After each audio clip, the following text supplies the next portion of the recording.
Hindi lang po kaligayahan ang dala ng Christmas season, pati paglago ng ekonomiya.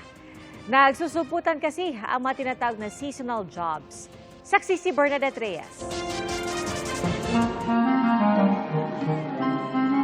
Sabay sa pagkutitap ng paligid at masasayang Christmas songs, ang pagdami rin ng mga namimili, pati kitaan o Christmas meetups.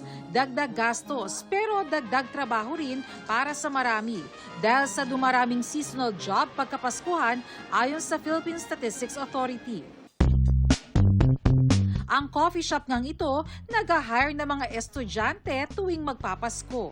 Ang may-ari kasi, estudyante rin daw nang magsimula noon sa paglalako ng kape sa kalsada. Para makatulong din sa mga kagaya ko noon na nangangailangan ng trabaho para matustusan yung pang araw-araw na kailangan po. Nakakatulong po siya sa pambaon po sa eskwelahan and tulong na rin po sa pangangailangan sa bahay at the same time.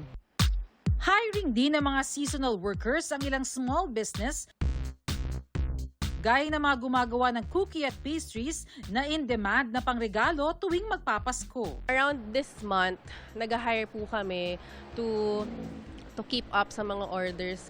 Gusto rin po namin yung idea na hindi lang po kami yung kumikita. So meron po kaming natutulungan.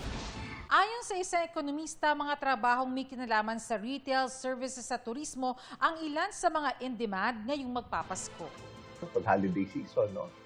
Sa retail, siyempre, yung mga iba't ibang tindahan, no?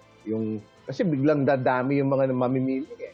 Yung mga leisure places din, no? Yung mga events, kasi siyempre marami rin Christmas parties, marami nagki-cater, marami yung hirap nga magpabook ng mga venues eh. So, nandoon yung mga hiring din yung mga yon. Bagamat may dagdag kita, tandaan daw na hindi kailangang ubos biyaya ngayong magpapasko. Yung pagtitipid nandoon pa rin, no? Yung siyempre yung rationalized na spending, doon na sa pinaka-importanting gastusin.